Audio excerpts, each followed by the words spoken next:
Shirt show. All right, let's go. Shirt show! Talking shirt! Shirt show! Talking shirt! Shirt show! Talking shirt! Shirt show!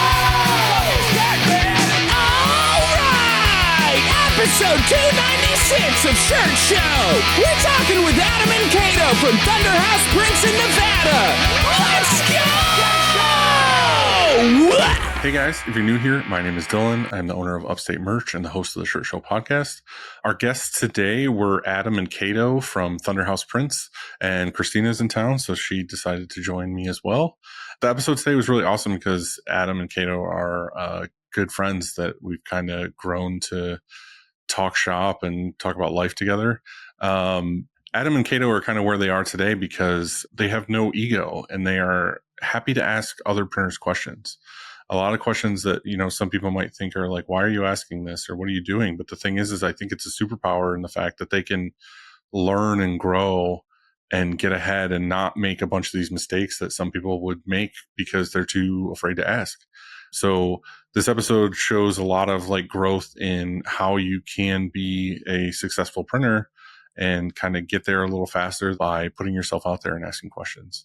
If you want to dive deeper into episodes like this, you can sign up for our newsletter. If you go to shirtshowofficial.com/newsletter, you can sign up. I write these once a week from my kitchen table, and it is about what's going on with me, my shop, what I've learned in my journey as a screen printer. And it's also got shop hacks, industry news, all kinds of articles. It's pretty sweet. So go sign up, shirtshowofficial.com/newsletter. This show would not be possible without our amazing partners. Frank. It all starts with a screen. Whether it's new stretches or restretches, Frank and his team do it the best. To find out more, go to graphicscreenfashion.com, greatfuckingscreens.com, or ffffrank.com. Cleaning screens is no fun, but EasyWay makes it way more funner. Their line of eco-friendly chemicals and equipment make reclaiming screens a whole lot easier. Right now is a great time to check them out because they have a monthly giveaway where you have a chance to win $250 in product credit. Head over to easyway.com to enter today. EasyWay is the easiest way. Graphics is your source for production-ready digital art and remote art staffing. They can help any size shop from just starting out to enterprise level. Looking to add a hero to your art department? Check them out at graphxsource.com. SNS is your premier partner in the apparel industry with one website, one purchase order, 14 distribution centers, and over 100 beloved brands. You can streamline your ordering and hit free freight faster than ever. SNS has 1 to 2 day shipping with the lowest error rate in the industry. Be sure to order your blanks from ssactivewear.com. Today's episode is brought to you by American Apparel, makers of the iconic 2001. Soft, fitted, and always in style, this shirt has been the go-to for brands, bands, and print shops for decades. They also have a bunch of new, really cool stuff. Again, I got to play around with them and do live printing for them over the last couple of weeks, and there's some really cool new stuff. So you should definitely go get some samples or go to SNS and ask for a couple samples on their new stuff. It's definitely worth checking out. For over 90 years, Stahls has been the leading choice among apparel decorators for their heat transfer materials, heat press equipment, and custom transfer services. Not only do they offer some of the best products, but they are always looking to innovate and educate our industry on all things heat press. Head over to stahls.com to order your transfers and check them out on YouTube to be taught a thing or two. Reno has always been that solid go-to resource for screen printers. Not only are their supplies super reliable, but their network of education and support is next level. Whether you're figuring things out or fine-tuning your process, they've got your back. Check them out at screenprinting.com. I want to say thank you to everybody who listens to these episodes, who watches these episodes. It means the world to me. If you do want to reach out, we talk about it a lot in this episode, about reaching out to people and kind of asking these questions. But also, I'm here as well. I've been doing this a long time. I don't have all the answers. I don't claim to have all the answers, but I do know a lot of things. If you want to reach out to me, you can at Shirt Show Official on Instagram. If I don't know, I know enough people where I can point you in the right direction. We'll get it answered one way or another. So I appreciate you all. Thank you for listening to these episodes. I will see you next time. Thanks. Everybody good? Yeah. Yeah. How was your day? Thunder's here. How's the day? The day was good. Today was good. We've been hanging out with this guy. I deadlifted so heavy I almost peed my pants. If I had $1 for That seems every like a thing that happens often. People shitting themselves and pissing themselves when they lift heavy things. I was like, oh, Yeah. but I didn't. So Yeah. that's a Good win. job. I like watching the videos of people deadlifting and then they actually get it up and they do what they're supposed to do and they drop it and then they pass out Yeah. Yeah. and they Or end up like when- smashing their heads on like equipment or something. Yeah. Have Yeah. you seen the people that like are lifting and vomiting at the same time? At the same Like time. yeah. vomiting, Yeah, but yeah. keep And they're lifting. like shaking. It's a lot of fun. Or people running marathons and they're like people are handing them their water. They're like, I'm shitting. And Yeah. they just like Just as they run past. Yeah. Or just far sitting different down the back of their algorithms. legs as they go past. Oof. This is I don't not know. what was on my feed in my algorithm. This is what I see. Yeah. it's So was today a work day? What was it like for you? Because I know, well, I guess tell us you hurt yourself the other day. Yeah. Yeah. So Wait, what do you can say? I just tell you first how This I is how heard this about is going to this? go, by the way. So I went to LA on Thursday and I did the thing everyone does when they land. It's like the I didn't die text. So I was like, hey, babe, landed. Just landed. And the text I got back was, I hurt my back at the gym. Someone had to carry me to my car. I forgot the code to my car. I smashed the window in. And then a picture of his truck with a smashed window. And I was like still on the plane. And I said, is this a joke? And he's like, I'm on my way to your mom's to get Muscle relaxers. relaxers. Yeah. It was. Anyways, no, you go ahead. Well, that's pretty much it. I was just training jiu-jitsu with my coach, and it was like a private lesson between him and a couple of dudes. And he's like, "Oh, hey, you want to hop in?" I was like, "Yeah, sure." I don't even kind of remember anything specifically happening. I just remember trying to stand up and not being able to. And I was like, "Oh, this is being 45 is really cool." I mean, he won. So he won. Absolutely not. Absolutely No, fuck not. that. No, I mean, he's a big, strong dude, to be fair. And so there was some frenetic action, we'll say. And it was just even a short round. I don't know what happened. And so from that point on, things got worse. And then I was in bed for like 6 days, just lay totally flat, which was not a lot of fun because Kato was away for 4 of those days. And I had the 3 dogs. So that was really cool. Yeah. That doesn't sound very fun. I mean, when I hurt my back, it's usually like pulling my pants on. You hurt your back actually. Or doing like something. sneezing. Yeah, totally. Well, yeah, I suppose. But it's one of those things, you're like, oh, I'll stay in shape and, keep things going as long as I can. And I have more injuries, more surgeries, more misery, I think, than any of my friends that don't train. They're like, oh, I'm fine. I can still put my shoes on okay without crying. And I'm like, yeah, no, it's been a while. Yeah, but to be fair, you look better than probably most of them. And I feel like also you'll probably live longer. So you'll get to be miserable longer. Maybe. I mean, that's true. That's true. I can deal with that. Let's hope so. Yeah. Thank God we don't manually print anymore, though. Yeah. We yeah. That hurts your back. Within about, I got to say, I don't want to say, no, we're not spoiled at all, but like spoiled in my thinking. We were like, I think 4 months into printing, and I was like, I can't wait to get an automatic. It's going to be great. And like, that's no disrespect to anybody that manual prints for a long time. I have a huge amount of respect for that. But I was like, hard. I was in pain all the time. My knees are wrecked anyway. So I'm like, I don't want to do this like that. So Yeah. it was an easy decision, I think, when we were able to. So, For sure. Adam, when did we meet, or when did we first start talking?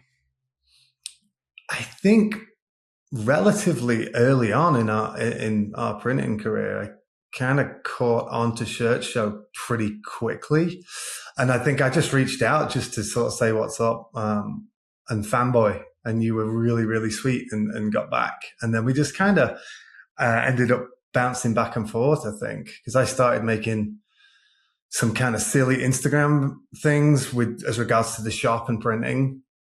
And you would usually just laugh at me. So in a nice way, in a very nice way. Yeah. Supportive way. Sure. Yeah, a supportive way. But I'd say probably a year and a half, 2 years ago, I think, something like that. Yeah. The last however many years have been very much a blur. So my understanding of time is a little off. I get that all the time. People always tell me, like, they'll be like, "Oh, when did this thing happen?" I'm like, "I think that was like last year," and then they'll be like, "That was like 6 years ago." I'm like, "Dude, time is not real for me. Yeah. Like, I have no idea." She asks me all the time too, like, "Oh, remember when we did this thing?" I'm like, "No, I have Not no a clue. recollection Yeah. No. at all." No. Yeah. Yeah. I think that's the thing. Yeah. I think when you're busy, that happens and people are like, "Oh, do you remember this?" I'm like, "I've slept since then." So absolutely not. It could have been yesterday. It could have been, 2 years ago. Yeah. And as you get older, time just seems to really speed up, Yeah. So you guys kind of had an interesting story before getting into printing and all that. Do you kind of want to dive into, I guess, when you guys got together or met, and then how it turned into tattooing into, I guess I'll screen print? Yeah. Shall I start? You can start. Okay. We met in Brooklyn. I was a wardrobe stylist at the time, and Adam has been tattooing now for like 24 years now, I think. So he was tattooing then. So let's not downplay that. You were a wardrobe stylist. So our first date, I think, Kato kind of just dropped something. She's like, "Oh yeah, I'm a wardrobe stylist," and I was like, "I don't know what that is." And she's like, "Oh, I dress, people," and she was being really coy about it. And I was like, "What do you mean by people?" She's like, "Well, I just got a job with Cyndi Lauper, so I dress Cyndi Lauper now." And I was like, "Fuck, that's cool," because she wears the coolest shit. Yeah. So like my job was a lot of shopping and always has been, and that was like my dream career. And then we met, and like a year later we got married, which is like a little bit psychotic. Yeah. And then you'll see a repeating pattern in our timeline here with like impulsive decisions, but the thing about good us, ones. Yeah, we both are like really impulsive, and we don't have an adult. Yeah. So there's no one to tell us like that's not a good idea, which is how we got into screen printing, honestly. Yeah. So we moved upstate during the pandemic, and I lost like all my clients. I had one client left. So I was like working in the city still, doing like one boring e-com client. He's obviously tattooing upstate. He started tattooing before he moved up there because the city, all the tattoo shops had closed, but upstate you could still tattoo. So he started like commuting up there. Yeah. So he started commuting up there, and then we moved, and then I had like the one client. And so I'm kind of like not working that much. And really how we got into screen printing, just to jump into that, is we have a good friend that was our friend in Brooklyn who moved upstate as well. And he used to screen print. And his wife was like, "Please get your screen printing shit out of our house." Is like what happened.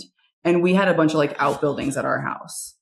Yeah, we lived in a really old farmhouse. We did what every asshole couple who moves up from the city. We watched Fixer Upper during the pandemic. I was going to say, you were like, we can do this. Yeah, we're in Brooklyn watching Fixer Upper, and we're like, let's do it. Let's go. Yeah. And we moved upstate. Yeah. And as Kato said, we had property with some like beaten up old barns and stuff. And we're making it sound very glamorous.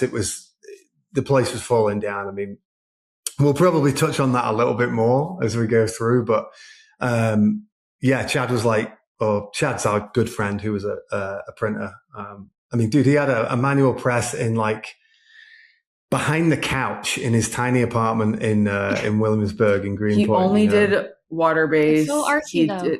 It was so artsy. Everything he did was like very Williamsburg. It's artsy. Yeah. And only discharge, because that's, funnily enough, that's like how we started, because he was our only point of reference. Okay, wait, no, listen. Sorry, go back. So Chad's wife is like, "Get your shit out of my house." And he's like, "Can I keep it at your house?" And we're like, "For sure." And then Adam's like, "We're going to use it." And then he's like, "Now you got to buy it." Yeah. Which is basically what happened. Yeah. So then we had to buy it. And it's like an old Riley Hopkins. And you have to use wrenches for the micros. You have to like wrench the fucking machine to and move. The tilt and it was everything. A hellhole machine, but now we bought it. And so it's Adam's like, "We screen print now." And I have to be honest, I did cry. I didn't know anything about screen printing, and I didn't want to know anything about screen printing. And I literally cried because I wanted to start a linen company. And I said, "Well, that's not happening anymore." And I mean, you still could, you know. Yeah. I could. Yeah. I still have really good ideas. I'm going to just stop you there for 1 second. Kato has like this wild inventor's mind. Like that I'm like very creative with anything that's manual. I can put my hands on it and that kind of thing. But Kato has these insane ideas that are genius as regards to like inventive technology. So you guys are the same. You guys are the same. You're describing Christina basically. Yeah. Okay, yeah, I I- love Super that. impulsive, super ADHD. Yes. Amazing. Yes. Like Love there's City times Lopper. there's times where she'll call me and like because we FaceTime when we call, but like she'll Uh-huh. FaceTime me and she'll have the refrigerator tore apart with a headlamp on, like Oh my redoing a God. circuit board. I'm like, what the fuck are you doing?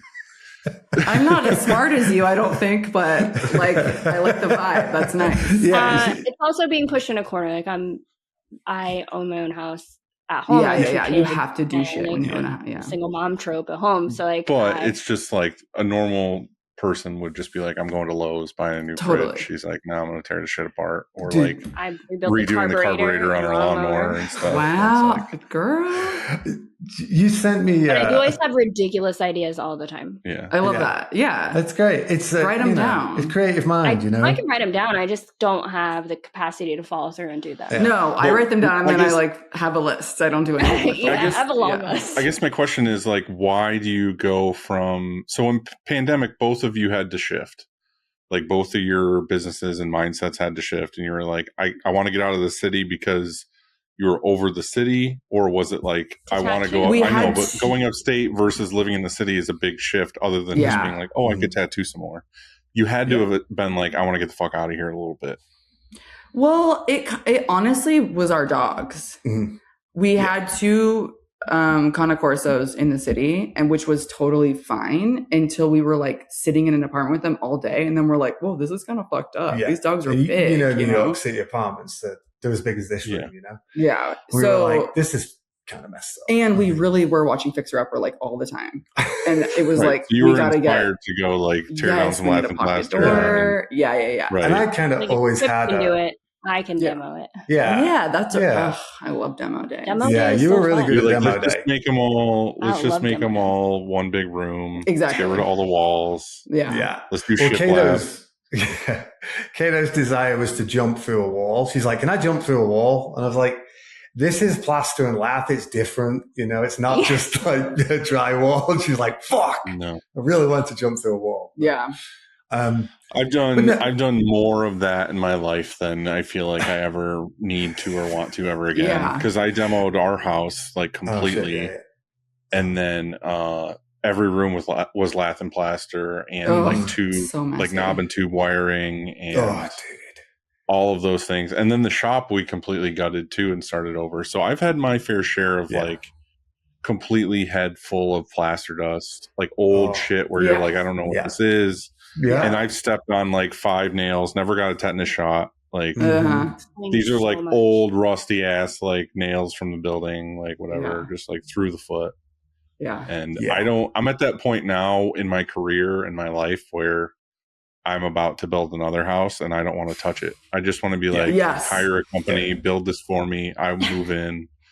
I'm not fucking doing it anymore. I think when it comes to like whenever we move to a shop, we'll probably do some work ourselves, but we're like next time we do a house, like we're not touching it. Yeah. I don't want to do that. I mean, it was 5 years of, we're kind of jumping all over the place, and I apologize. That's Yeah, the way I reel it brains back, work. reel it back. Yeah. Yeah. So New York, we basically, I kind of always harbored the desire to be in a more kind of rural area. I did not. Kato did not at all. And But the upstate move was actually my idea because I felt like if we're going to And have. we know you have good ideas. Thank you. Yeah. Obviously, I have a list. I felt like if we're going to have these dogs, we have to give them the life that's appropriate for them. And like, I think this is fucked up to have these 2 giant dogs in an apartment. Yeah. And I just Yeah. never had seen that before because we would run them at the park every day, like twice a day, but we'd be gone all day. So we didn't really see their existence. And so sitting with them all day in this apartment was like, I think we need to like get out of here and give the dogs a better life. Yeah. So that's honestly like, we moved for the kids. Yeah. Plus, then Yeah. you can get a third one. To be fair, And then too, we got a third one. Yeah.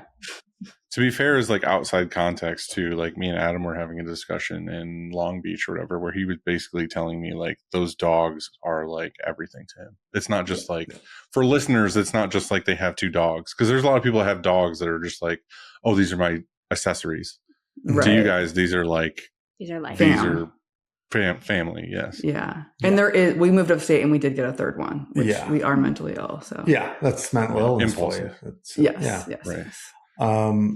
But So yeah, anyway, you go upstate, you get the house. Adam, you're tattooing still. And tattooing upstate is so busy. So he is like slammed. I'm slammed. He's like, and I'm working in the city, which is getting old, like taking the train down every day from Poughkeepsie to Grand Central. And it's like 4 hours of commuting every day plus working. So then we have this equipment that we had to buy from Chad. Well, yeah, it kind of came around because, again, for me, tattooing has been something I've loved for, the whole time I've been doing it and before, and I still love it.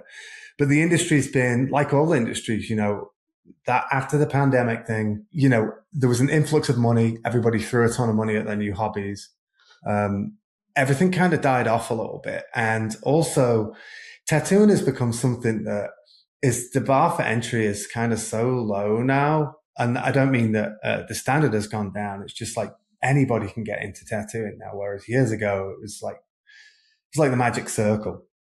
And it's done some good for the industry, but it's also done kind of a lot of damage to it as well. And it's kind of hurt my love for it a little bit. And that's not because I want to keep it for myself, but it's just, it doesn't, and people are going to hate me for saying this, but it doesn't feel as special as it used to be, like Watered it was, down. No, I can agree with that too. And Diluted. also like, I mean, I guess to get a tattooer's take on it is like, all growing up, when I got a tattoo or something, I wanted something that was like really well done.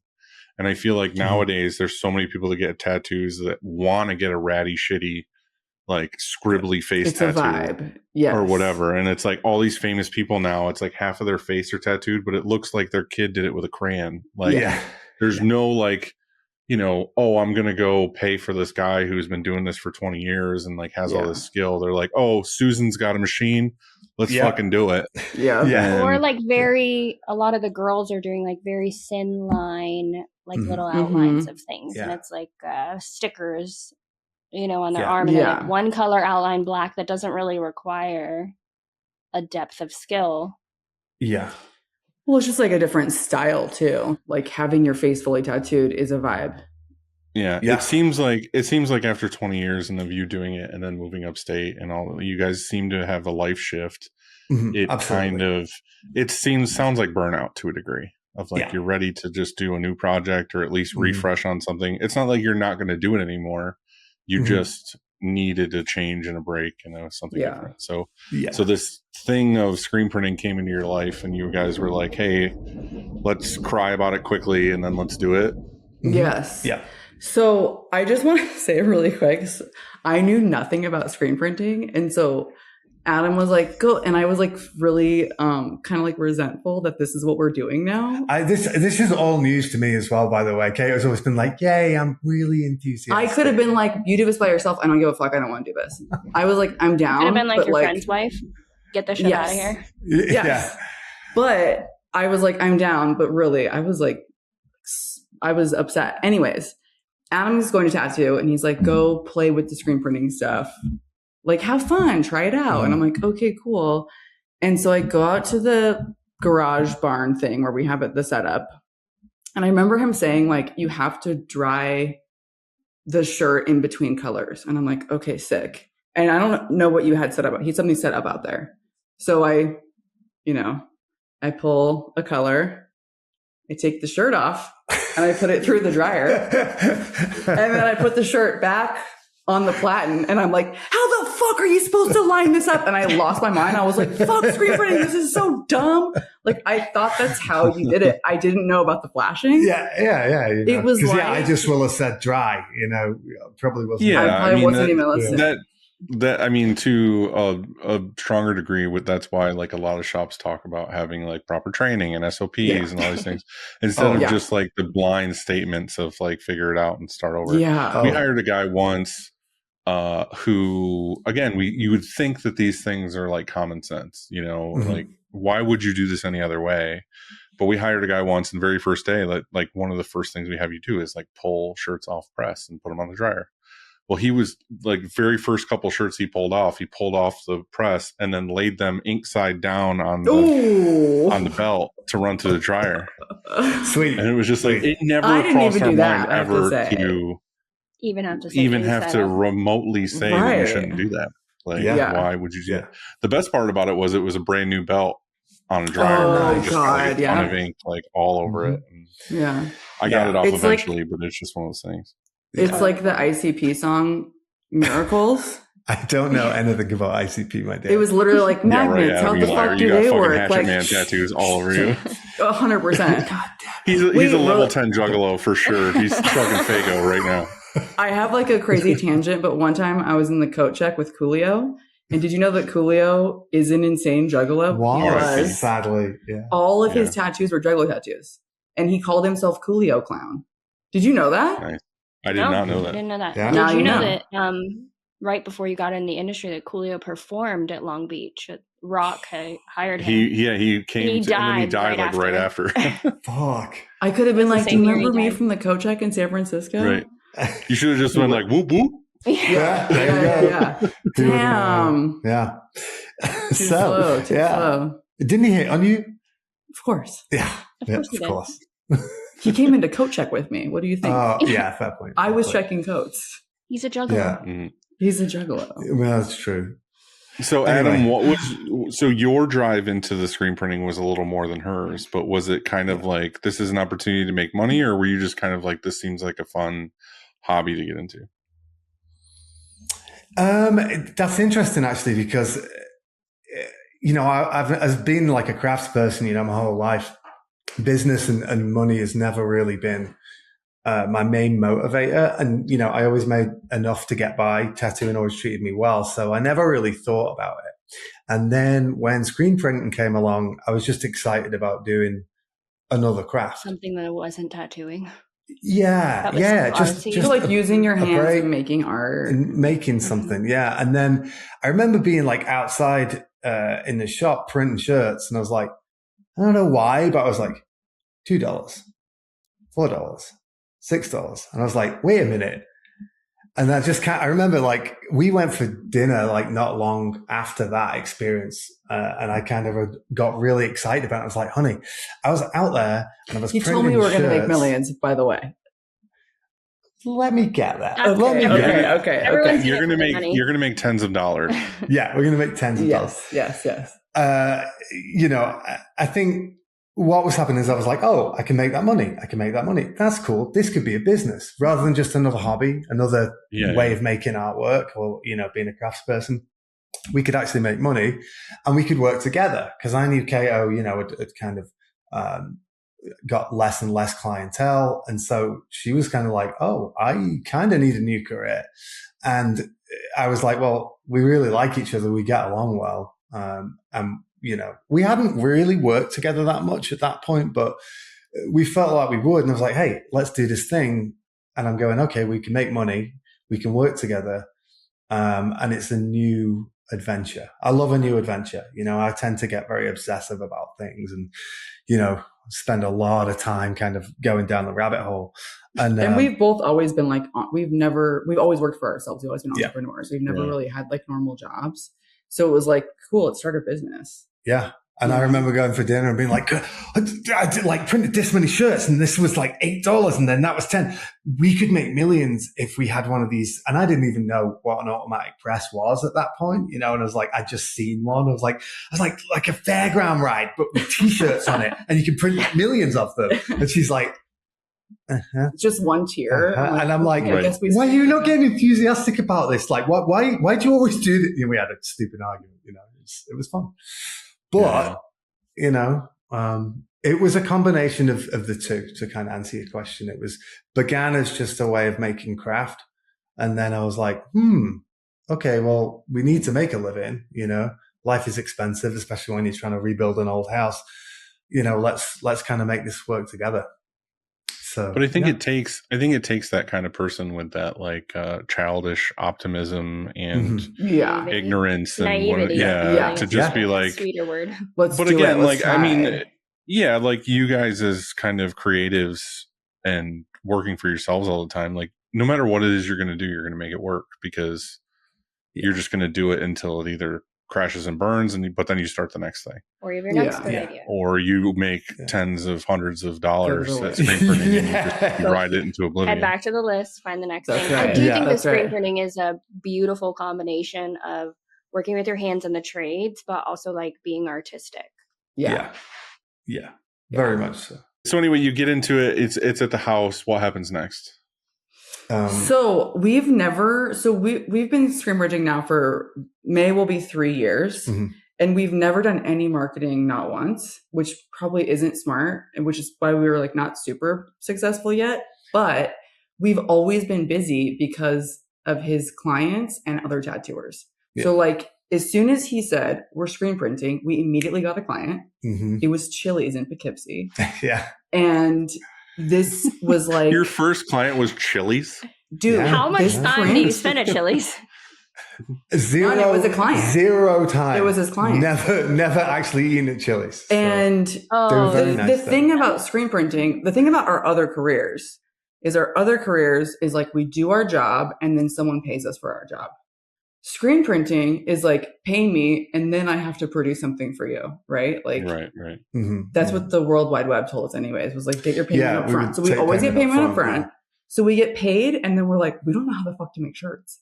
And and Adam drew this sick like Hanya. What was it? It was for like a corporate like baseball kickball team. Yeah. For Chili. So it was like a Chili Hanya. It was really cool. It was like white, yellow, and red on the front, and then Poughkeepsie on the back in white and red. So we had to we had to flash. We had to line up colors. We had to we didn't know anything about what we were doing. And these shirts were like thick. The prints were really thick, but they were cool. So I'm going to kind of interject now because there's something on the artwork side of things, right? So we knew nothing about screen printing, and I happened to mention to a client, who's a really good client. She's a lovely woman that, we're going to start screen printing. And she's like, she texted me like 3 weeks later. She's like, you're printing shirts now? And I was like, yeah, I am. I was like, I don't know if I'd even for sure. Printed more than the one color design, So it's like this 5-color design. And I knew nothing about making artwork for transparencies, with traps and chokes and stuff like that.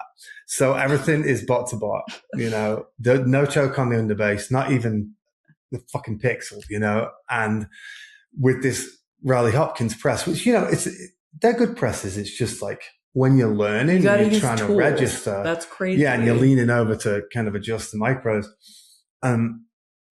Also, our friend had been like, discharge is the only way, man. You can't print plastisol. That's bullshit. And I was like, oh, okay.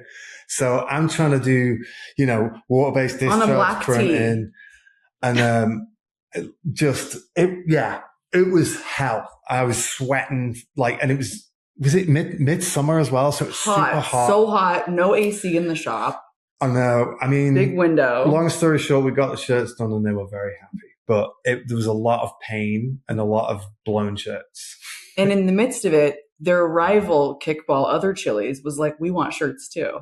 And we're like, we could only do a 1-color design. We could only do this shirt and it's going to be like $700. And the guy was like, okay. Oh, because it was like for the next day. They were like, oh, we messed up. We didn't get any shirts. Can you do it? And so they were like, this is sick. We're so busy, immediately. But every time we are going to make $1 million.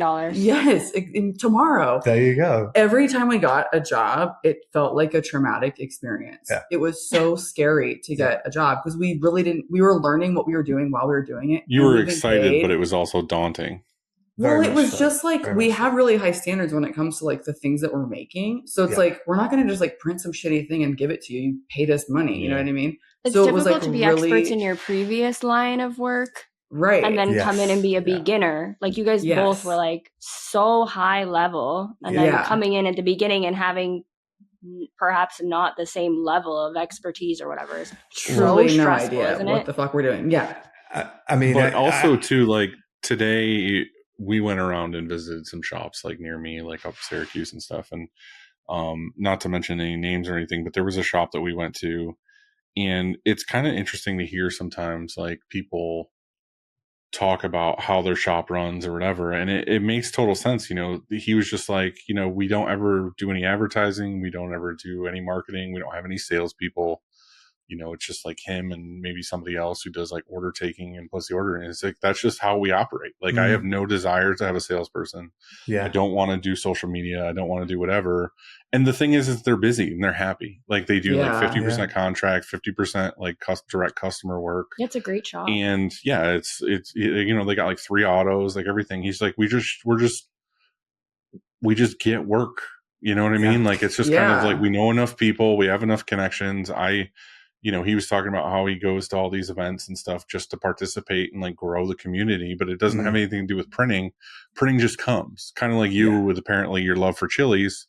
You know, all these chili franchises come to you and they're like, hey, where we got a kickball game, we need some shirts. Right. Yeah. So, I mean, the thing is that's the cool thing about this industry is every shop can do it differently. It's not like a manufacturing playbook of like, this is how it's done. If you don't do it this way, you fail. It's every shop is totally different. Again, like with going and seeing shops, like I see shops all the time, but like going with her, it's a little bit different because they don't know me necessarily. And I just go in as like, who's this fucking creepy guy with you?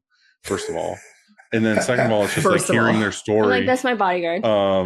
It's just, you know, it's interesting to say the least on like how people run their place, but a lot of it is really boils down to customer service and like how you treat your clients and stuff. But to that point, as someone who's new, it's almost frustrating that there's not like this is how to do it. Like if there was a playbook, I don't know, like even parenting or taking care of a dog, like everyone does it different.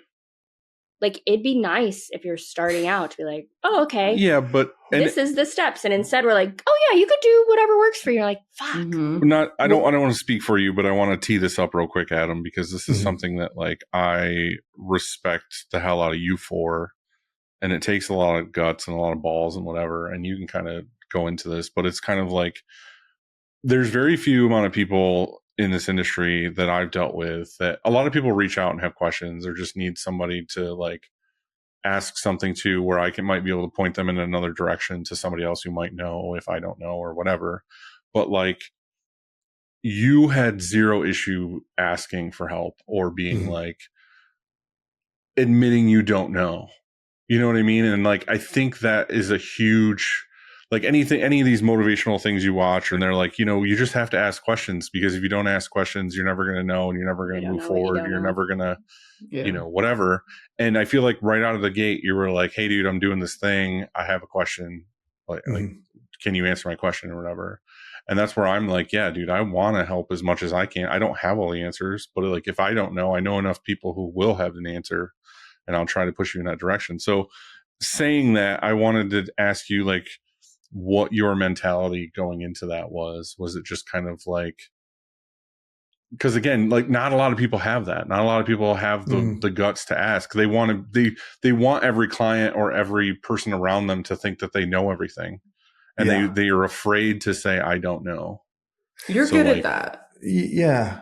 I think there's a couple of reasons for that. So, and don't get me wrong, you know, like there was definitely, or there still are definitely times when, you know, like Christina mentioned then, you know, it's quite difficult going from an industry where you're relatively, you know, well regarded and, you know, you're good at what you do and, you know, you're a black belt at it, right? You know, you get your 10-year mastery thing. You know? And then going into another industry where you know nothing and you know nobody and you're not anybody. And it's there's a little bit of humility that you have to find there, you know, because it's like nobody knows who you are, dude. Like you're not special in any way, you know.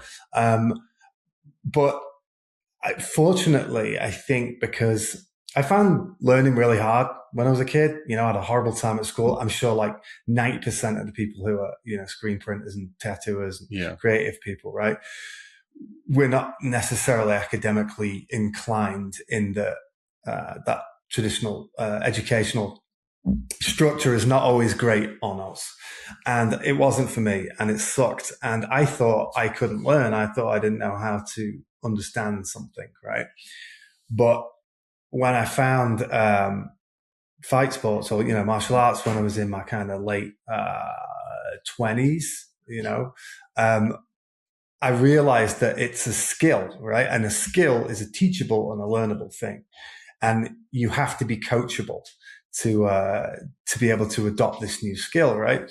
And being a little bit older, like I'm not 19 now trying to prove myself in the world. I'm 45 now, So coming to a new industry and a new skill set that I need to learn, I kind of apply that. Well, I learned to do jiu-jitsu and Muay Thai and boxing because I just didn't have an ego because I was a little bit older, and I listened and I was coachable. And I was like, well, that's how I approach. And if you don't listen well, you get kicked in the head. They hurt your back. 100%. 100%. Exactly. I'm pretty good at getting kicked in the head. It's a talent I have. I found that. But, it allowed me to understand that any skill is obtainable if you listen and you work on it, right? And to do that, you have to be, relatively humble. I think you have to approach it with an open mind and, be able to ask questions and not be embarrassed to be the new guy in the room, because again, once you get to a certain age, you realize that it doesn't really matter what anybody else thinks about you as an individual. Right. We all die one day. So, right, it doesn't matter if you feel silly or you're embarrassed. But what I'm trying to say is there's so many people that are just too ego driven to remotely ask a question, even if it's a dumb question, because they're technically all kind of just simple questions. But as soon as you reach out to that person and you get that answer, you can move on to the next thing. There's so many people that are just like, oh, I'll figure it out. And they just constantly bang their head against the wall. And then at some point they don't figure it out enough and the business fails because they never got to that next level or that next thing. Yeah. So it's like a huge business skill to be able to ask those questions because in all honesty, dude, we were talking about this. You've been doing this screen printing for what you said, like 3 years now. You went from old Riley in the garage to where you are now, having an auto shop across the country. Yeah. And you're still going and you're still learning and you're whatever, but you did that because of the fact that you are growing and asking questions and you're motivated. Yeah. I think something needs to be said though, that you do a good job making people feel safe. Yeah. Like you don't make people feel like you don't judge anyone. You provide a safe environment for people to. Oh, I do. I have a notebook where I just write all horrible things about all these people. No, he doesn't. The only thing I have is Post-it. Everyone knows he has a bunch of Post-its and it's a bunch of stuff that he needs to do. But you make it feel like that's how we became friends, is the same shit. But again, I came from a different industry where I had a level of expertise and respect and ended up here and we started at the bottom. Yeah. And I started watching Church Show and you make it feel safe to ask you those questions. Like you're not going to judge me or maybe talk shit. I don't know. I just think in general, go ahead, Kato. Sorry, even just Church Show existing, you're already giving so much information. Like you're so open with your knowledge and then your guests come on and they're so open with their knowledge that it feels like Christina said, like a safe space to be like, hey, do you know about this? Or I'm having a hard time with this because you're so like down to just share what you know.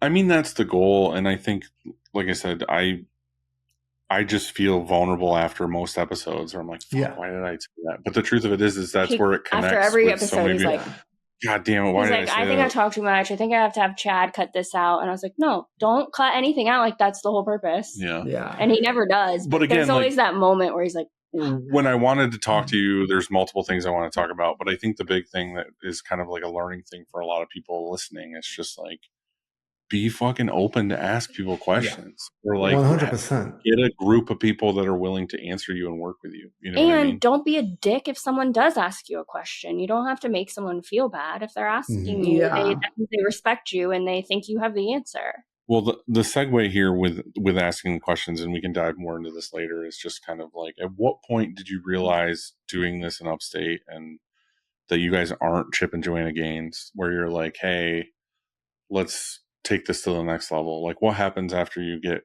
all the chili franchises? What's next? Ball shirts. The reason why we left Upstate is because I said, I feel like we're going to die in this house and no one's going to find us. That was the vibe that I had. Just like, we live in the woods and no one's going to find us. Like, we don't have any family. I mean, to be honest, that happens. Like, that happens quite a bit. Duh. Like, It happened to the actress's parents in Connecticut. Uh-huh. Redhead from Sybil. I'm like, if it can happen to her parents, it's going to happen to us for sure. I mean, we have no kids, you know, we have the dogs. On the road I grew up on when I was a kid, there was a guy who just lived alone, and nobody found him for like 3 months. Thank you. Like, he was just a dead body in a house. Confirmation of my point. That was going to happen to us. 100%. So, I mean, for I love my that you part, think you guys are going to die at the same time, too. That's cool. yeah, and so are our Obviously, dogs. holding That's hands. what's Yeah. going to happen, you know? Otherwise, Carbon me and Dylan... monoxide. Yeah. Well, Exactly. me and Dylan discussed this. So I was like, when my best bud goes, I'm like, cool, where's the nearest big truck? Because I'm in front of it, like, you know, it's happening. But sorry, no, like, I think for me, you know, it was a really interesting 5 years, right? We moved. We bought a home for the first time. We, renovated, and we were propping the house up on stilts, like, on lolly columns, because the sill plate had rotted out. It was dropping. I didn't know how to do any of this. And that's not me like tooting my own horn. It's like, I'm brain damaged. So I'll be like, cool, I'll figure it out, you know? So this house was falling apart, and we spent 5 years every single day pretty much, down to like excavating the backyard so the water wasn't hitting the back of the house, whilst opening, the print shop and tattooing full time, So I was exhausted. I'll be 100% candid. Like, I had a fucking mental breakdown. I got to the point where I was like crying into my socks in the morning. I was like, I don't know what's wrong with me. Like, and it was burnout. Like, that's what happens. Your brain just is like, you have to stop. Otherwise, like, you're just I don't know what you're going to do, but it's not good. And so I got to the point where I kind of got past that, and we were kind of sat there. We were like, okay, we've created this new thing, and we know that we want to take this on to the next level. We don't just want to kind of like plod along, do a couple of orders here, do a couple of tattoos, we're like, let's do it. Let's do this properly. And I was kind of looking around. I was like, is this the place for us? Is this where we want to do it? And like we were saying, I said, no, we're going to die. No one's going to find us. Yeah, no one's going to find us. We don't have kids. My family all live in England still. And Kato's family all live in Reno. And we were like, we went through a few different, iterations, but in the end we were like, fuck it, let's just go to Reno. Let's do it there. Let's get excited about it. And we were fortunate because, we'd done all the work on the house. And so we were like, cool, we can actually sell the house. New York real estate market was pretty, favorable. So everything kind of like, from being a very stressful and emotionally exhausting time, kind of switched. And the moment we said, should we go to Reno? It was really strange. It was like life just started to kind of go in that direction. Like, a lot of really good opportunities kind of came our way. And we, I just heard Jurassic Park theme playing in my head with "Life Will Find a Way." When soon as you said that, you should put that over the top. Yeah, please. Please do that. I want to go to Jurassic Park. You want to go to Jurassic Park? We My can go. dream. Yeah. there'll be a real one soon enough. I keep seeing things about how they're finding a way Making to dinosaurs? Yeah. make dinosaurs. Yeah, Yeah. It's not a good idea. We've seen a movie, right? Yeah. yeah. But I want to be part of like the first couple trips where it's okay before people start getting Before they eaten. get real big. No, they get killed the first trips. Yeah. Okay, I'll go with you. Yeah. I'll go with you. Okay. Yeah. So there was a definite momentum shift in a lot of ways. So then what did you have to do? You said you basically sold the house, and then you made a decision of like, hey, let's go. Because I remember in that period we were talking. Mhm. And yes. Yeah. part of We talked about them being on the show. And then you're like, just kidding. We're selling everything and moving to Reno. Maybe after we move. I'm like, okay. Well, part of this again, tying into the asking questions and whatever else was kind of, and I don't know if it was me, because you said part of it was from me, but I'm sure there was other people you talked to where it was kind of like, what was your perception, you and Kato's perception of what you were going to do when you moved to Reno? Because from what you told me, it was like, let's look for like Main Street style building. Let's get maybe some used equipment. Let's do this. And my suggestion to you was like, that's too much. That's you're going to die. Like, unless you're really, really good at this, I feel like it's going to be something I don't want to see you do, as far as like, you're not going to be able to afford the rent, especially like a Main Street thing. The equipment being some shitty used thing you got, it's going to give you more headaches than it's worth. Like, what was your perception before we talked? Like, what was the idea, if you don't mind sharing? Yeah, of course. Before you kind of got the idea of being like, oh, maybe we shouldn't do that. Yeah. So I want to touch back on that conversation as well. Maybe we'll kind of circle back on that, because that was a very important conversation for me. But we were like, let's fucking go. Let's singing, dancing, tattoo shop, high street, with print shop, in tattoo shop, or tattoo shop in print shop. You know, we had no idea. Kind of all lights, super excited. Let's throw everything into this wild Jurassic Park of a print shop, you know, like we were like, let's go high street. Let's do that, you know? And I think we'd seen, you know, like everybody, we have Instagram, you know, so you look at like, you know, you look at your shop, you look at Superior Ink, and you're like, fuck, that's it. I'm going to do that. But with a like cartwheel tattoo guy in there too, you know, being me. But, yeah, I think, again, very naive, you know, it's kind of like, oh, we'll just open a shop and it'll work. Well, that was my point. It was, rent here is really high. So like not even high street, but like straight up warehouse in the middle of nowhere is fucking high here. It's really high. And we were like, well, should we buy a building that we can't, like, what are we talking about? We can't buy a building, but we're like, what should we try to see if my siblings want to buy a building with us, or like try to figure out what would make sense? And like, none of that made sense. You know what I mean? Like none of that makes sense.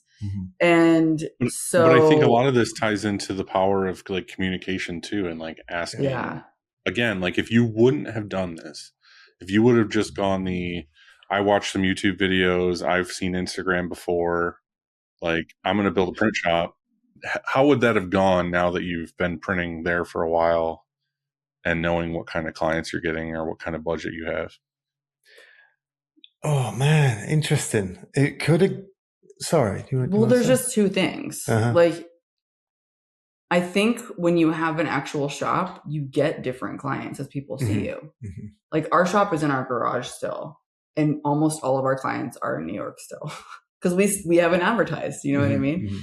So I think but there's two heads to that coin though too. Is like I've done this where I lived in like near Atlanta, and it's like, yeah, you do get business from being in the public and being in the city, but I promise you, most of it is walk-ins that you don't want. Like 90% of your day is going to be dealing with somebody coming in saying, I want to start a clothing line. They're there for 2 hours, and then they maybe order 12 shirts, and maybe they don't. I'm not saying that's every customer, but that's like most of your day. No, you're right. It's like random weirdos off the street. Yeah. There's like 10 tattoo shops every block. It is crazy. It's wild, man. It didn't used to be like that. I've not seen anything like it before. And we were in Brooklyn for a long time, you know. It's like, worse than Brooklyn. It's crazy. Wow. It would have been a disaster if I'm being honest. I think it would have been it would have been a very, very expensive first couple of years, and if we could have hung on, you know, we probably would have been okay in the long run, because more tears. Yeah, a lot of tears, but we're very pig-headed, and we're probably another one. But you know, our work ethic is pretty insane. Like every printer, you know, you just have to be that person that's like, cool, we just want to sleep for 3 days, you know. But I think it would have been awful. I think it would have been a terrible experience, you know. And that kind of goes back to, or if it's okay with you, I want to bring it back to that conversation we had. So you were kind enough to, because I think I reached out and was like, listen, would I be able to kind of get on a call with you and kind of talk about our current situation? This is kind of where we're at, and this is our idea. And this is before we left New York. And you were like, sure. And I think I was like installing an HVAC system in the basement, and the call kept dropping. I was getting really stressed out because I'd never actually spoken to you before. And also had never remember installed now. HVAC I totally forgot about that, but I remember it now because I remember you were being so polite, and it was the first time we talked, and you were like, "Hey," and then all I hear is like, and then the call would drop, and then you would call me back. You're like, "I'm good now. I got it. We're good." And then it'd be like, and then call would drop, and you'd be like, "God," you'd come back and be like, "God damn it, I'm sorry. This doesn't normally." And then the call would drop, and then I was like, "Dude, it's fine. Just go. Wait till you're done doing whatever the fuck it is you're doing. Call me back." Yeah. And well, that was it. And I was going to say, this is when our love relationship, started. You were so kind and so caring, and you were like, dude, if it drops again, it's fine. Just call back. And just your calming voice. And I was like, oh God, it had been a hell of a day.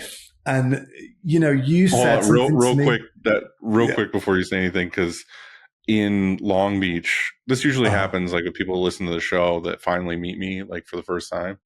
I had my back turned to this one couple or whatever, and the guy was like listened more. Like he was the one that was like interested in the show, but like his wife always has to listen to it because she's just in the car with him. And I said something to you or something, and then she was like, "Oh my God, I know that voice." And it was just like, but it's just funny because she knew the voice but didn't necessarily know the face. Yeah, so, yeah. I think I actually did only hear listen that. to it. They don't watch the video on YouTube. Yeah, I forgot that you were like there. a vast majority of our people are. Yeah. So anyway, go ahead. Audio. Sorry. So, there was, and I said this to Kato afterwards because, we talked for a while, and you said a couple of things you said a lot of things that made a huge difference to how we approach things. But you said something that I was just so kind of touched by because you sounded so, well, I know you now, you were so genuine about how you said it. It was really touching. You said, we're going to build you a great shop, we're going to do this. And I was like, okay, I just spoke with Dylan and he said this, and you were really touched as well. And it gave me like peace of mind. I was like, we can do this. Yeah. If he thinks we can do this, we can do this. Yeah. Yeah. And it was just that kind of like, I don't know. It was almost like a fatherly kind of moment where you were like, I'm your dad. Yeah. It's going to be okay. Print daddy, yeah, sure. We're going to be okay, and we're going to make this work for you, and you didn't have to do that. You could have given me advice. You could have, which you did, but you could have done all the things you did, but you didn't have to kind of be like, we're going to make sure that this is awesome. And it was kind of like in that statement, I was like, okay, that was such an incredibly kind and generous statement to make. Whether you knew that or not, I don't think you did. I'm going to listen to what you have to say. And again, it's kind of that, like maybe being having a little bit more humility and being open. If you keep saying you're humble, then you're not humble. This is true. This is true. I'm sorry. Thank you for checking me on that. I'm pretty sure that Kato's the reason that you're so humble. Yeah. I was thinking it's either Kato or the martial arts component, or both, potentially. Yeah, it's a combo of both. He's not going to let you have but I think an ego. I think the thing is too is like my approach to a lot of this stuff is just kind of being real with people, because I've gone through some really hard shit. And what I don't want to see is I don't want to give you like hype, like bro mentality of like, just fucking grind, bro. Like you're going to get there, whatever. And it's like, I can't stand that kind of thing. I hate it so much. But the thing is the truth of it is like, and I think the advice that I gave you was like, dude, all of your decisions you should make with this kind of thing to like, especially like to have a real life outside of this is what's the worst case scenario? You know what I mean? Like a lot of people make decisions about buying equipment or about changing things with their shop when things are awesome. You know, like, hey, it's July, we're cranking, like we got so much work to do. It's like, let's hire 5 more people. Let's buy a new auto, whatever. And then fucking January hits and they're like, what did I do? January. Why did I do this? You know what I mean? And then they're screwed. And like a lot of times when I hear people like you were saying of like, you know, I'm going to get this storefront thing. I'm going to buy this equipment, do this. I'm like, dude, what happens when you don't have work? Like, and it happened, like no shop is just like swimming in work all the time. Like there's times when we have hardships. There's times when there's fucking global pandemics. There's times when it's just that time of year. Like what is your bill going to look like? Can you afford rent payment, electric payment, employees, like all of these things when it's hard? And if you can't, then you need to evaluate how you can survive in those shitty times. So like, I always go the approach of like, you know, there was a guy who reached out to me that grabbed me to talk to me that I've never met before in Long Beach at the after party thing. And he was like, oh, Ryan Moore said that I should talk to you about buying a building, whatever, like, what's your advice? And I feel like I upset the guy because like, I think he wanted me to say, oh, go buy this, build a new building or do this thing. I was like, dude, go find the shittiest, most dilapidated fucking building in the middle of nowhere and just take your time. I was like, as long as it has a roof overhead that doesn't necessarily leak that much and you have electricity, like you can make it work. Just get in there and grow it and put your money at it when you can, because if you have a space to work and a space to make money, you can get there. But what you don't need to do is go get millions of dollars in debt for no reason and then hope and pray it works. Because 100%. What if it doesn't? Like with a shitty dilapidated building, you have way more of a shot of making it work than you do with a huge overhead and a huge bill. Like you'll at least sleep a little so more. I think that was my approach to talking to you. Is just like, dude, like you're like not only are you wanting to start a screen printing shop, but you are essentially packing up all of your belongings, moving across the country, which is daunting enough. You're starting over. Like I've done that when I went to Atlanta and then came back, like I had nothing. And I remember eating fucking mashed potato A1 sandwiches for weeks because I had no money. And then I had to scrape together enough money to move home and then start a business at the same time. And it was hard. I had to sell like everything I had. I had to like Lindsay was pregnant. I had to fucking like rough it hard to make that work. And I knew that you would be faced with that. Like I knew you would have to do new house, new everything. And it's too much. Like I'd rather see you do, and I think what I said is like, make it work at home first. Like make it work in the garage. And then eventually when you get all of the Chili's franchises, you move out of the garage and you open the shop somewhere else where people know where to come Chili's find you and can come into your office and whatever else. No, and you know, we did. I think the thing is as well with it is despite both being kind of me and Kato, you know, very similar brains, you know, very impulsive and kind of don't always think. Yeah, that's what impulsive means. Don't always think things through. But Kato is a lot better at being realistic or kind of keeping her eye on the cash flow, you know, or the not taking on a payment, you know, whereas I'm like, fuck it, let's get, you know, whatever press, you know. There's been multiple times where Kato has been really good about it. And that's one of the things that we have, you know, a communication kind of skills between ourselves. She's like, I understand what you're saying, honey. You know, if you buy an auto, you can print this many shirts as opposed to if you're on a manual. However, that payment every month is going to come regardless, you know, very much, you know, like exactly what you said. So fortunately I have Kato that's a lot smarter with that kind of thing than I am. And then people like yourself that have been really kind and giving really great advice as regards to those kind of things. Cause I'm an idiot. I will go and buy the expensive toy, you know, like I'm that guy, and I try not to be, but I can't help it. And especially like equipment, I'm a nerd. I'm like, oh, cool stuff. It moves. It does stuff. Brilliant. I can tinker with it. But I think the reality in that is kind of like we all want to jump ahead to this point. Like we want to start here and then jump ahead. But like most of the knowledge and most of the growth and most of the stuff is the journey between this thing and getting to the other thing. And it's like, Yeah. I want to see you, like, I know you'll be better off with like 4 shitty manuals and then some jalopy auto, and then you're like, oh fuck this, and you finally have enough cash to buy the nice one, because then you finally respect what it is that you have, and you know how hard it is when you don't have it, and then that's why you're going to work so much harder to keep it and everything. So these people that try to cut the line just really kind of get a reality check at some point. Yeah. Mm-hmm. So When we came here, we don't own the house that we live in. We're renting it. So we were like, we can't have a shop in our garage. But luckily our landlord is my dad, and he is so smart. Yeah. And very Great business mind. Yeah. for sure. And he was like, do it in the garage. Yeah. And it was like, okay, we're gonna have to cut a hole in the roof. And he's like, whatever, like just do it in the garage. Whatever. You know, so luckily we were able to do that. And then because we sold our house, we invested in our business, and we bought an auto and a gas dryer, and we bought it like for cash. Mhm. So we don't have a payment. However, we can only fit the auto. We cannot fit the manual. So our manual is just like wrapped up in tarps outside. And we're like, I want it back because we, you know, I want to take smaller jobs still. Yeah, exactly.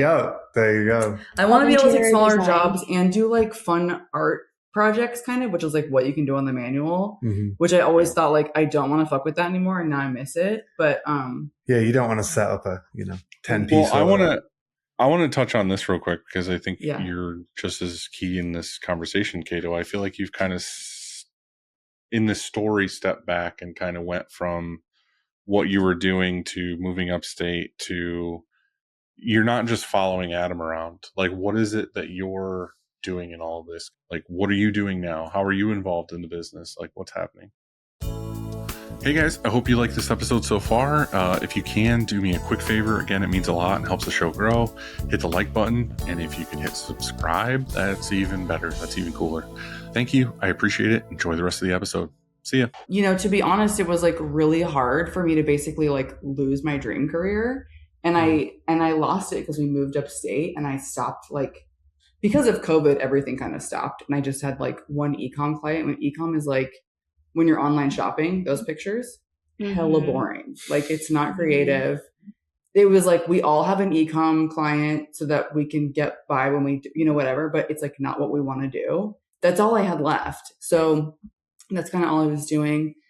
But like, I stopped trying to get clients. And like, the thing with that industry is like, your whole life is getting clients. You know what I mean? When you're freelance, like, Is it safe to say that you were burnt out on it as well? Like, you both equally had burnout at the same time? I don't know if I was burnt out necessarily, but I think that I was burnt out from like going to the city and not living there. Mm-hmm. And it felt sort of impossible to do as much work as I needed to do in the city without being there, if you know what I mean. Like, it just felt crazy. Like, I'm on the train 4 hours a day. Like, my life fucking sucks. So it felt like I have to find something different to do. And I don't know what that means. And that was really hard because I was like, I never wanted to do anything different. You know what I mean?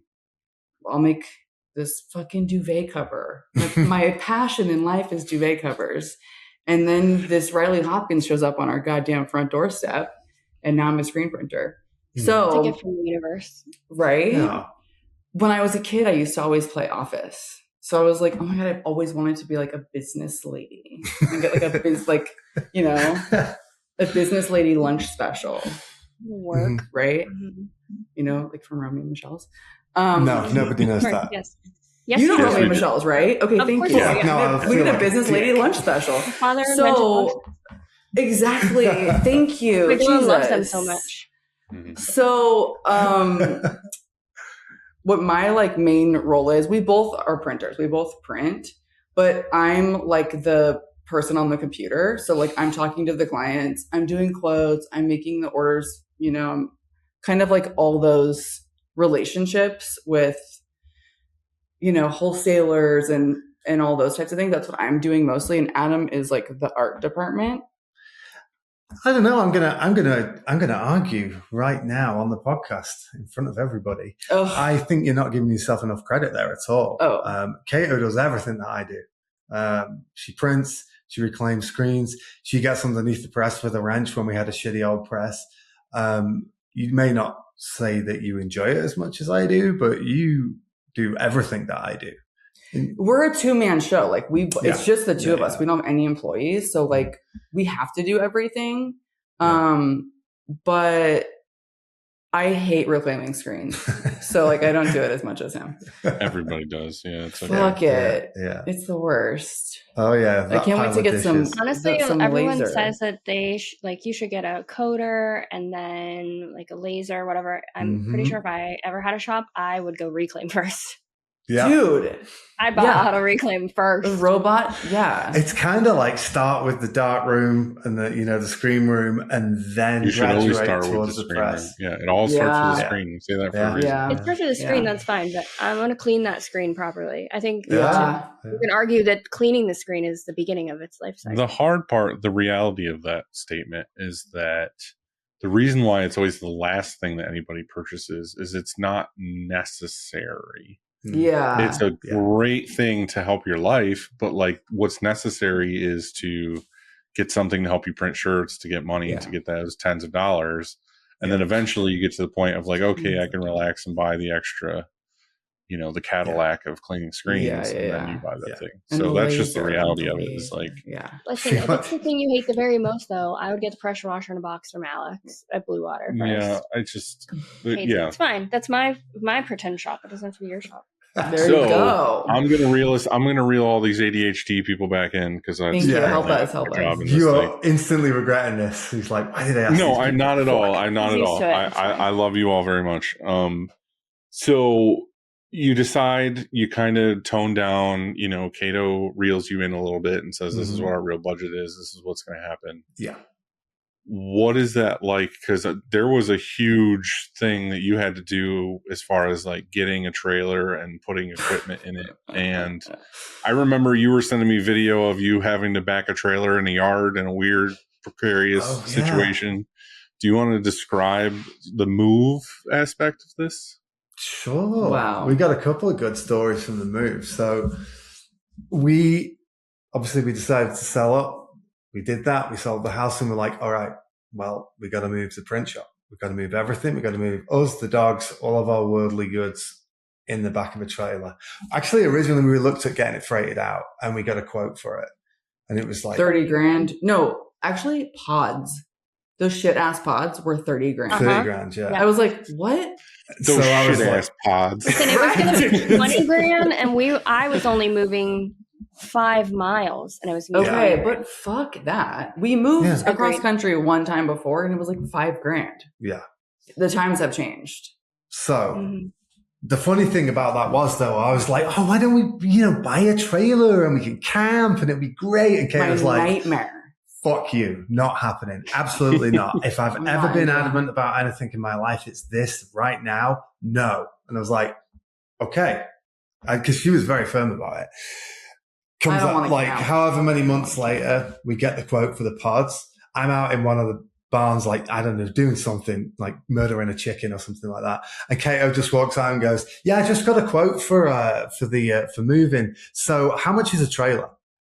I was like, and like within 24 hours, I think I bought the trailer. Kato had ordered a rooftop tent, and like all the camping supplies. And I was like, so we're camping. Okay, great. Cool.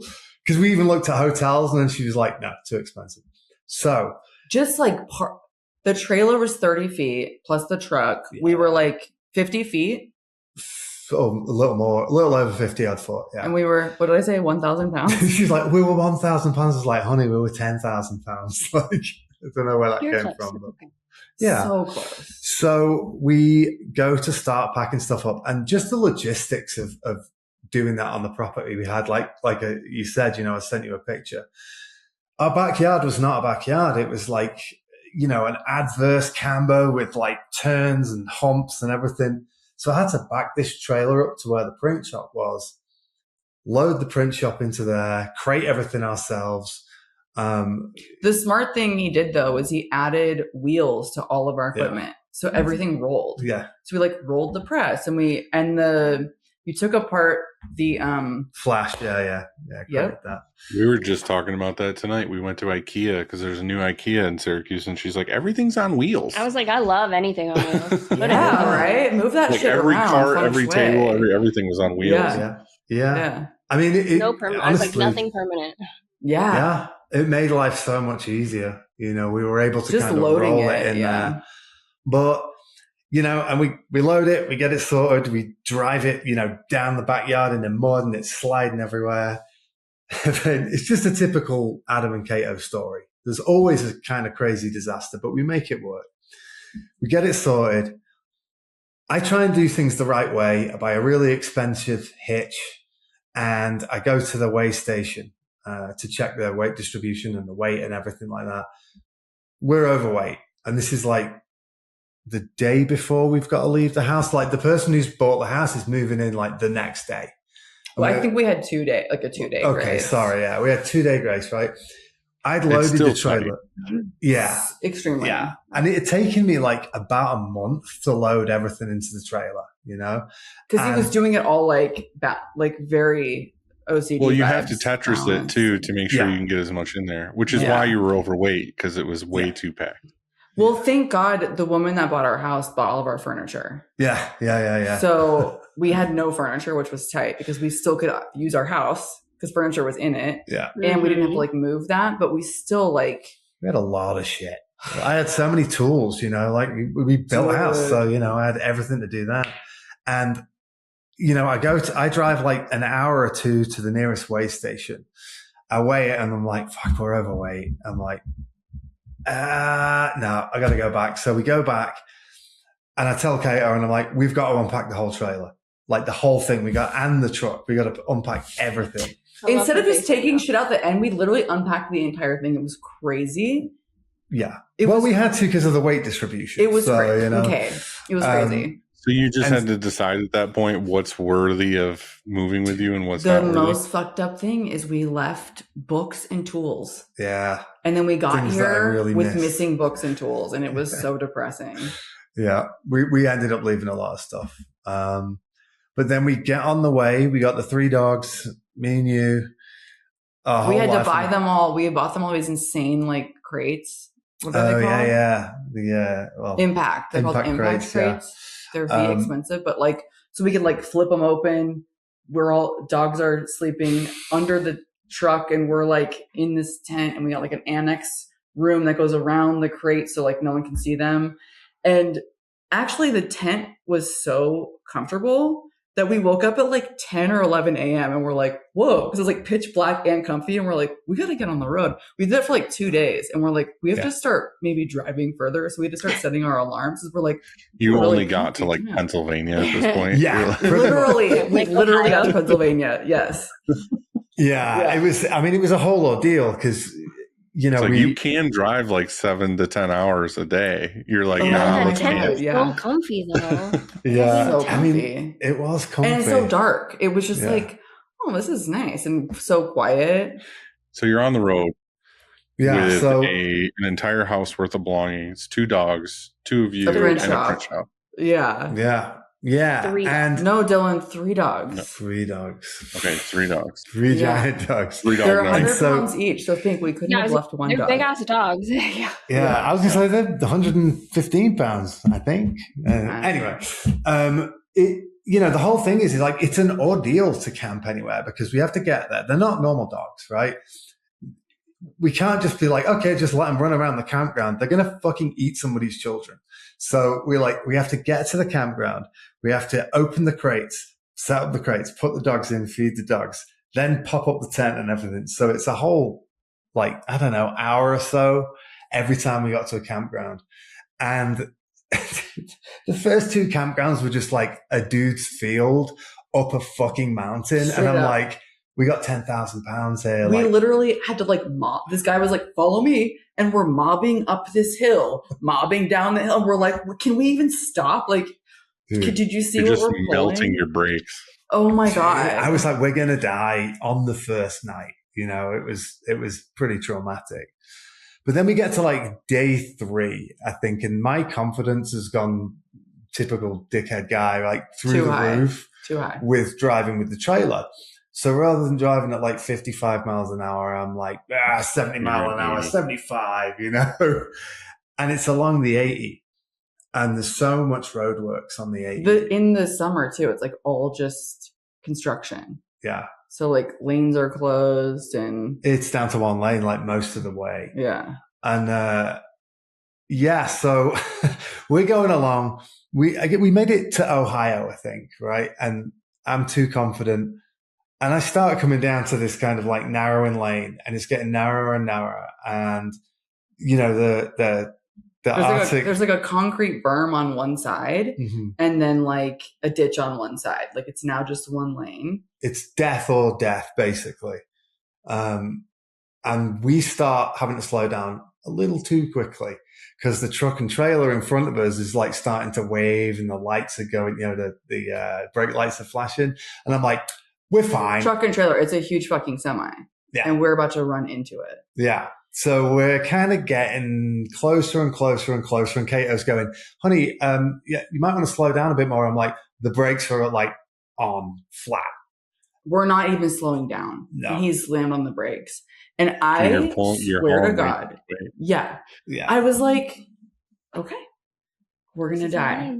And then I felt At least so it's not in the calm. house. I accepted our death. Like I was like, we're all going to die. We're smashing into this truck. And It's I not felt the dogs. They're in those impact crates. I gotta say something real quick because you guys were in Poughkeepsie. Yeah. Right? You were near Poughkeepsie. Or We were in Yeah, Hyde yeah, Park. Yeah. I don't know if you know, but like between me and you in Poughkeepsie, right before you get to Poughkeepsie is a mountain. Well, that mountain has like roads on it, like you see in car commercials, where it's like just like this way, and then there's a complete 180 turn, like turn, and then it goes back up, and it's that throughout the whole mountain. Me and Chris went to a show years ago. I had like a maroon Chevy Lumina, and we were driving. And again, I got cocky on that road. I was like, oh, I got this, no big deal. And this was at night, and I drove off of one of those.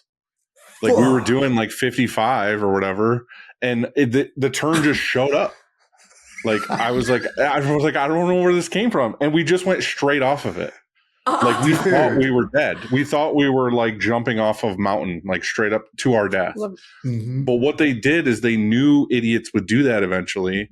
So it did drop off, but then there was like a berm road thing, like to catch somebody from doing that. And that's what happened is we just hit that hard and then like somehow got back up on the road. But like Chris embedded his fingers in the dashboard. And my last words before death would have been, dude. It was super crazy. And it was one of those stories that like, as soon as we realized we didn't die, we just laughed really hard. Yeah. And cried. Chris was like, dude, your last words were dude. And I was like, I don't know fucking what else to say. It was just like, right. Yeah. I thought we were going to die. And that's what it was. Yeah. So anyway, you're between concrete and a ditch, and you have no brakes. Yeah. So I've peacefully accepted our death and just let it go. Right. Yeah. And I'm like, we're going towards the back of this trailer, and the ABS has kicked in, so it's just skipping and it's not slowing down anymore. And I'm like, all right, well, I think we were about 15 feet away, something like that. And I'm looking at the back of it and I'm like, well, there's death or there's that way. And that way was just like a bunch of cones and then a big embankment. So it's kind of similar to like, you're saying you kind of went off an embankment. Yeah.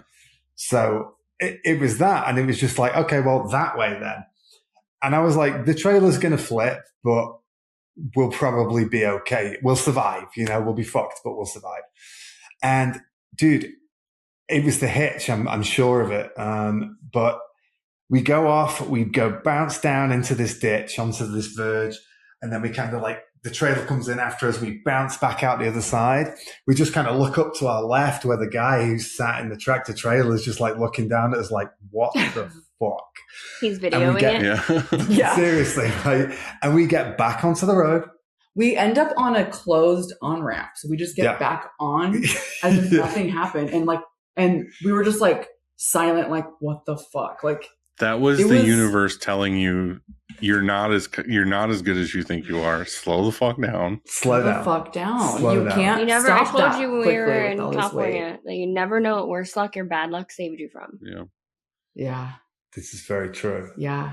But I think like Kato's words to me, because we were silent, we were just kind of like, Like, dude. That's how it goes. It's just pure Yeah. terror. You're thinking Silent. about what your life would have been like if you would have just ended. Like, what would? yeah. Yeah. Well, didn't you just turn around and say, good job? I just went, good job. Mhm. Yeah. And then we just carried on and then that was it. Yeah. That was You it. never talked. This is the first time you're talking about it. So nothing happened to the Yeah. trailer or anything?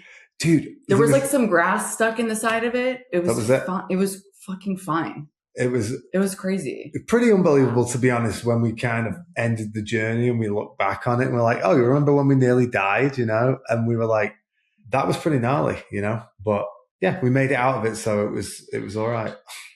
So you almost died in the car. Is there anything else that crazy that happens between there and getting to the new home? Did you just drive like this whole time? Just white knuckled 10 and 2? Yeah. Yeah. Okay. Well, honestly, we were like, we had these big plans of doing this whole like vlog of our move. And we made Thunderhouse stickers that looked like the Love's truck stop logo. Oh, love that. And we're like, we're going to stick these all over fucking Love's and we're going to get Love's hat. Like we were, look at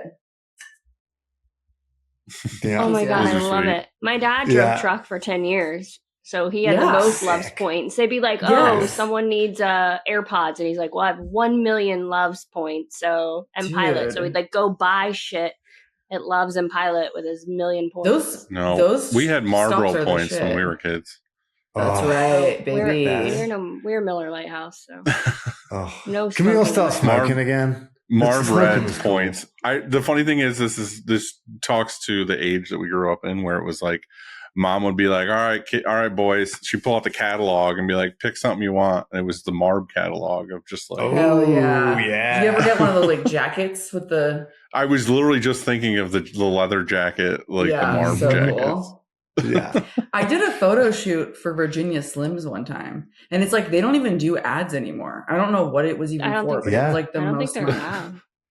Yeah, No, they I don't don't like like. to What are promote. these They don't like to for? promote smoking as much I anymore. feel like it's No, legal. Way. losers. Oh, Yeah. so much fun. What's it I for? don't smoke anymore, but I don't know where Huh? those pictures ended up. Yeah, I don't want to endorse smoking, and I've never smoked or whatever, but I remember in our household, we had one of those ashtrays that was like the weighted ball on the bottom, yeah. and then it had the long post. I just Oh, remember yeah. being a kid being like, you can't knock it over. Like you push it and it goes all the way Yeah, down it's and like- it comes back up. And it's like, it was the ashtray you couldn't fuck up. Like no matter Yeah. how it got hit around or how you got smacked around, the ashtray never went down. Oh my God, is that a metaphor for all of us? Yeah, seriously. Are I we think the that's about ashtray right, that doesn't actually. get knocked we over? are the ashtray. We're the Yeah. are we the Weeble Wobbles? We're the Weeble Is that- Wobble of ashtrays. fuck. Yeah. Is that That's meta? Is that what that is? Yeah. I don't know. I'll leave the tray. Yeah. So you make it to your new home Mhm. with the truck and trailer, and what then? Yeah, so we made it after however many days. I don't know, it was like 7 days. And the driveway here is gnarly. It's like, it's a relatively busy street. And of course, we turn up on the day that's like, everyone's garbage day. So all the garbage cans are in the street. And I've got to back this 30-foot trailer into, a driveway without smashing off the side of the awning on the house. And I'm tired, it's been a long trip. And my parents are Oh, both yeah. standing outside telling they're like, him which way to left go. a bit, right a bit. And I'm like, Mike, it's the other way. It goes the other way. It's not the same way as the way. And I'm just like yelling and screaming at the end of this trip. And I did a couple of laps around the block and, finally got it in. But that was kind of the end of the trauma, I think. And then. But you earned it at that point. Like you Yeah. earned Yeah. the peace. Yeah. Yeah. And you know what? When we moved and we were leaving shit, we actually left our dryer. So when we got here, that's we right. had our manual press, but we did not have a dryer. And we're like, why the fuck did we leave? We put it in a pile with scrap metal. It was like, why did we do that? Yeah. Why did we do that? It wasn't even Yeah. that heavy. It was just like, It was space. We It were was a just like, space thing, we're right? sick of moving shit, and we just put But it in a also, pile. why didn't you just put it on a pallet and freight ship it to your new house? Yeah. Literally, why? I think that it let's not got make a so list of hectic. questions now. It's fine. Yeah, don't You ask are us where you about are. that. It's fine. It's Yeah, okay. yeah, Whatever, it's Yeah. over. It's gone. Yeah. It's fine. There's We more were- dryers. It's okay. Thank you. Yeah. Some very nice man gave me some really good advice on buying a gas dryer instead That's of true. electric Yeah, I did do dryer. that. And it changed my world. So we got here, we couldn't do anything because we had no dryers. So like we can't even manually print. So we were just we were contracting out. We found a good shop here. We found him through the podcast. And Dan at Silver Screen, lovely man. Dan is Good my man. favorite. yeah. Yeah. So we were just He's- contracting our shit and then figuring out what we were gonna do, if we were gonna get a space, what equipment we were gonna get, and then my dad generously was like, just do it here. And we're like, oh, thank God. Yeah. Because, we could make that decision ourselves. It's not our house. And so like, we're going to fuck up your garage, just so you know. Yeah. It's like, it's cool. Yeah. Well, I don't want to turn this into an ad, but like the discussion that I've said on this show a bunch of times, in my personal opinion, was to get a press in auto that fits in your garage and then a dryer that fits in there. But then it was kind of like also, what would I want to get if I just never left the garage? You know what I mean? Yeah. Like if you just ran this business for years and years, always out of your garage, what would I want to get? Neighbors. And it was gas dryer and a all electric auto. Yeah. So there's no air compressor, there's no noise, there's other options. And again, like I thought like the Volt was a good option because you have the 7th head that comes down, run the press by yourself, it's quiet, like all these things. So what was your decision-making process through different brands, different things? Like what did it boil down to as far as how you decided? Well, it was exactly that. It was, because I think once we realized that we were going to be in a residential area, and quite a, like an old residential area where people were definitely going to kind of complain, and quite rightly so, if there's a compressor running and all sorts. So we started with our first decent manual presses in Anatole, and we really liked it, and we have a really good relationship with them as a company. They've always been really cool as regards to helping us out if things work. Yeah, we have like the quartz flash, and then the lightning manual, I think, is what we have. Yeah. So yeah, we wanted an all electric, but then we were just looking at, there's all these like shop packages available because everyone's closing their shops. So there's like a ton of like, you can get this entire shop plus all these screens and all this shit and like all this used stuff. Right. And that's where we were shopping first. And, how did we end up going directly? Well, I kind of reached out to Gal at Anatole and was like, hey, we're probably looking used. Do you have anything floating around? And we kind of started a dialogue, and she'd always been really nice. And AJ as well, AJ Davis was super cool and kind of gave me some really good advice. I love that guy so much. He's like instant best friend. One of the shops. Yeah. Nice. Screen print Jesus. Yeah, he's the best. Yeah, 100%. Yeah, one of the nicest dudes. But yeah, we were playing around with like secondhand packages and stuff. But, the industry is in such a strange place as regards to, money coming in, going out, people are getting out of the industry. So there's a lot of secondhand equipment, but there's also companies that want to sell new presses, and not everybody's buying a new press right now. So Anatole really worked with us to kind of, benefit both of us and kind of help us out. And we ended up going with a new press from Anatole because they were awesome, and they made it work for our budget kind of thing. And it didn't make sense for us to buy a used press for like almost the same price with no. And you bought it with cash too, which was the smart move. Yeah. Yeah. And then So we you got had the enough gas dryer. trauma already that the last Thank thing you you. needed was to get someone's used press and have that bad juju and more trauma. Yeah. So I'm glad that you cut yourself some slack and Yeah. got something with a warranty.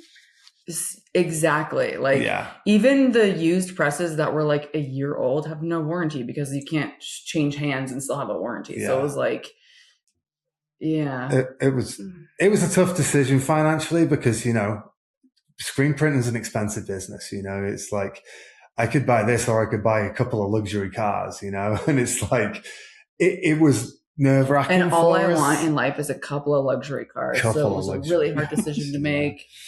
Yeah, for sure.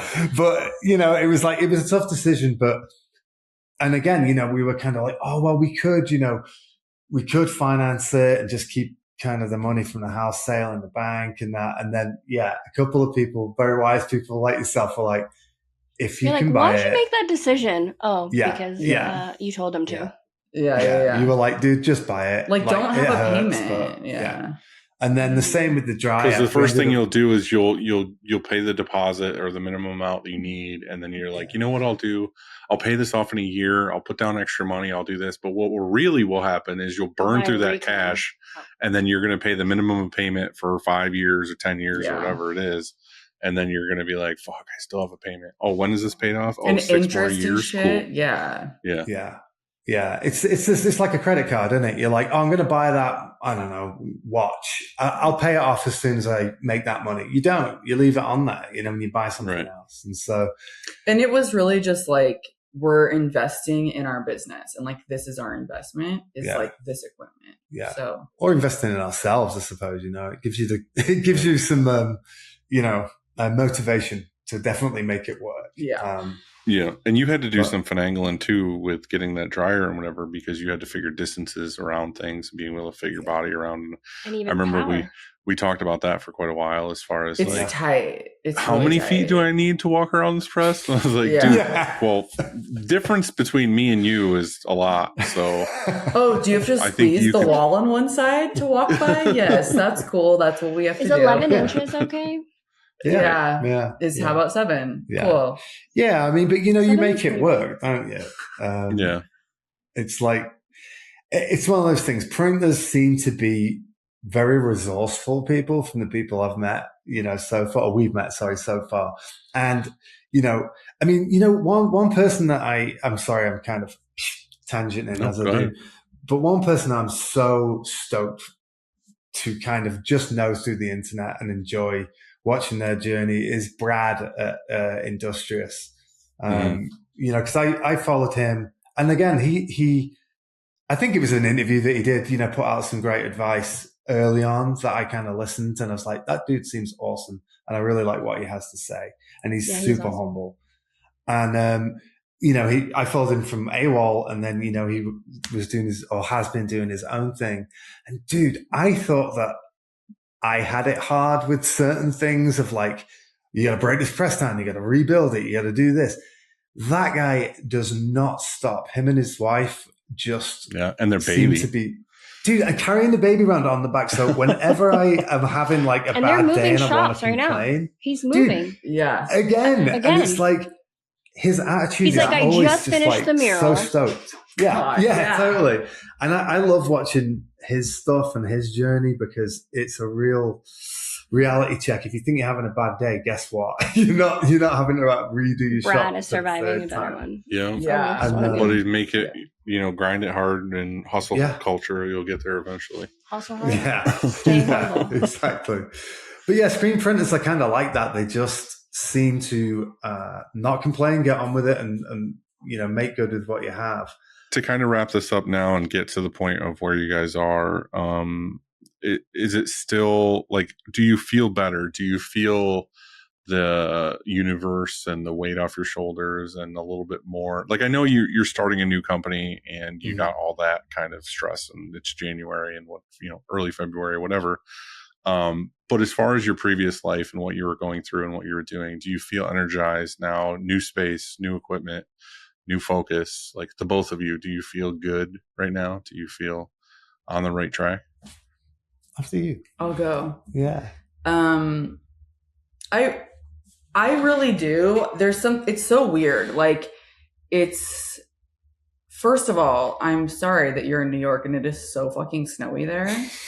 It was like 70 degrees here today. We're having a weird, usually there's winter here, but there's not right now. Yeah. It's supposed to be negative all weekend. Usually, Yeah. listen, we did Vegas back to back, stayed out there, Yeah, did Long no, Beach, I- and then he couldn't come home, and he came home with, I don't with me to necessarily- Florida for a couple days. So I don't necessarily Yeah. complain about the weather here. I live here. I like the cold, but Yeah. again, I do get a break. I travel a lot. I go. Yeah, we're going yeah. on a cruise in like a couple weeks. Like Yeah. it's fine. I get breaks, but like again, yeah, it's supposed to be negative degrees like most of this weekend, and you guys are Yeah. getting like 70s and 80s. So Well, the sunshine feels good. I think Mhm. just like it's sunny here, but I think just having like a new start and just really like I don't have any other careers going on here. Like in New York, I Mhm. still, even though when I stopped styling you and we felt were like just, Nicole. he was tattooing. I was actually working like as a pretend chef in my friend's kitchen. And so like I was doing other shit. Like I'm always doing like lots of things. I can't kind of stay still. And so we're here like just doing this. Mhm. It's the first time that this is like our sole focus. Yeah. And it's really exciting because it's like we haven't even tried to get clients yet. So like what's going to happen when we like feel like we actually launch our business 3 We're years about to later? You find know what I out. mean? but that, I mean, so, the fun part about that is that's exciting as hell. totally. Like, yeah. It's Yeah. totally It's exciting super to be like, you know exciting. what? We haven't even turned the faucet on yet. Like we Exactly. haven't even tried Yeah. yet. Yeah. Yeah. And it's funny, like I moved to Reno when I was in high school and then left after high school. So I lived here for like 4 or 5 years and I hated it. I fucking hated it here. I never thought I would live here. And then when we lived upstate and we're like, we're going to die in our house. I was like, you know what? We live in the middle of nowhere. We could really live anywhere. Like we could live anywhere because we live kind of nowhere. Like we lived in the woods. It was really cool. It was beautiful. I do miss the woods. Checked it off. the But it list. was like, we don't live in the city, you know, we can just kind of, so it really opened us up to be able to like mentally be able to come here and then appreciate being here. And I'm like, wow, it's really beautiful here. I always thought it was just like dirt. I was like, oh, it's so brown, lame. And now I'm like, there's fucking beautiful birds everywhere. And like, it's like, I think like I've definitely had a mental shift around just like, I Yeah, don't for know, sure. everything. So like I love being here, which is a strange thing to say. Yeah, it's surprising to hear you say that because, you know, Kato always hated Reno, like she said. And it's been really nice watching her kind of go, oh, this place is awesome. I really love it here. It's cool. You know, I grew up in Seattle and then moved to Reno in high school. So I went from like a green place to a brown place. And I was like, oh, fuck, there's nowhere to shop here too. yeah. Side note. Well, you're Yeah. at a different point in your life now where there's Yeah. different things. 100%. That I are think more it's called important. maturing. Yeah, Yeah, probably. for Yeah. sure. Yeah. It's Forced called being a perspective. businesswoman. She's a business. Uh-huh. Thank you. It's Precisely. Yeah, yeah, I get it. I think for me, same thing. It's just exciting, you know. And again, we're still in the very early stages of kind of like even getting this shop kind of moving forward. You know, we're still setting stuff up, you know, infrastructure wise here, and it's really.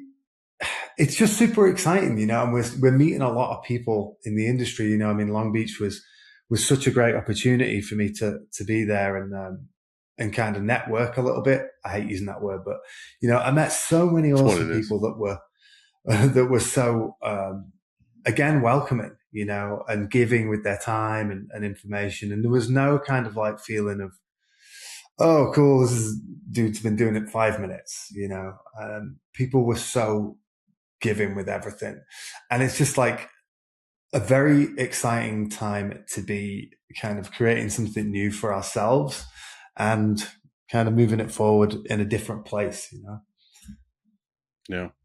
And I got to say, like, Kato, I don't know what he told you or whatever, but like having Adam out for Long Beach, like I asked him last minute anyway. I was like, hey, do you want to come help me do this thing? He was like the most like fun gentleman. And like most, like he talked nonstop for 3 days to random strangers and made them feel comfortable. And they were giggling and laughing and like whatever. He could have just been some dude that came and helped me that was just like didn't say a word, kept his head down, heat press stuff, but he was just like so level 10, like amazing to be there and hang with. That's an environment that he really thrives in. We've he only was, done for sure. we've only done people. one live event before, and it was at the Governor's Ball for like an NBA activation. It was like this huge big deal. And we're like, yeah, we're totally professional. We can do anything. And we're like, we didn't even have idea. Was it we had to last buy heat summer? presses. Yes. No. We were there 2 years Post ago. Malone. Yeah. It was Was it one last before summer? you- It was the year Oh, before so- us. We did 2025. Gov Ball last year for America. Olivia Oh, Rodrigo okay. was Saturday night. Right, I took okay, my okay. daughter.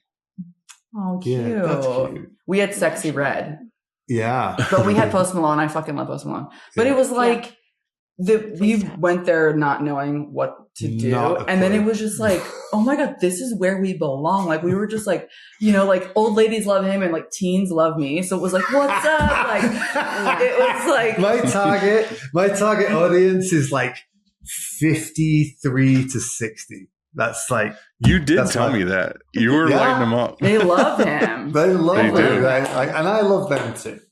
But yeah, Kato's cool, and like all the kids like her. It's because they Um, all watch Downton Abbey and they think that you're just one of Yeah. those people. Yeah, exactly. Yeah.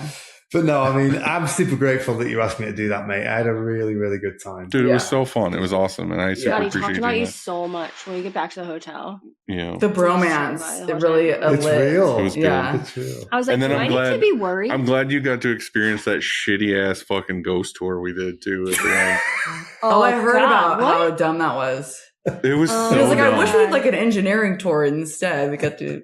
Yeah, I would have 100%. been more apt to do that. Again, it was really cool to go and see the boat and like walk Yeah. through it and go to some areas that I guess normal people Did you can't feel go. haunted? But like, Only ghosts go? it was not even a little bit ghosty. Not even a tiny bit, right? Honestly, the guy who did the tour mostly was like discounting all the stories while he was telling me. He's Yeah. like, some people say He's like, this, I've but never I've seen a never ghost. I've never ghost." believed in a Oh ghost. my There's not God. even It's like, ghosts yeah. here. Ghosts aren't He's like, real. some people say this room He's the worst is guy for a ghost tour. haunted, He was but cool, but like he was Yeah. very much like none of this is real. Don't even like whatever. he's like, is the light was flickering? Is My it a favorite- ghost or is it old electrical wire? My favorite part Oh of the my whole thing was God, then sir. we finished the ghost tour and he was like, well, this is the end of it. See you guys. And he just left. And we all had to figure out how to get off the fucking boat. Yeah. Oh my God. We Like just we stood were there like, so lost. Fuck. We were like, I don't know how to get off of this thing. That's sort Yeah, of the and best we part, I somehow feel found like. our way. Come to find out he was the ghost. Yeah. Yeah, Yep. yeah. He's Well, like, I've never seen a ghost in my life. And then you just disappear. And then he It just was dissolved almost- into the wall. Yeah. Yeah. Yeah. Exactly. It was kind of almost like he didn't actually work there. He's just a dude that turned up and went, fuck it, I'm Yeah. going to take this coat and just give them a really Mhm. shitty ghost tour and walk them Except around. that he does it for a living, and this is the second ship that he's done it on. We're like, Yeah. you That's how? true. The thing is, I don't want to talk And shit we- about the guy because he was kind of Yeah, funny. remember Like he we was saw him kind on of the way out. fun. We're like, oh, he was like, We shot the shit outside. with him we for were like, waiting for Uber. 5 minutes I outside. do love that He's, he like, left smoking you a guys, cig. though. He just was like, hey, the tour's over. Like, enjoy the boat. It's like, Peace. all right, what do we do now? Damn. But anyway, Where's the yeah, hors like d'oeuvres? the whole thing was super awesome. I'm glad you came out and did that. Again, like I'm glad we met. I'm glad like we've gone through some things together. And I know both of you are going to do like amazing things, and you're going to have that like tattoo shop Main Street thing at some point, or you won't. You'll just be at home and you'll just be awesome printers in Reno in your garage.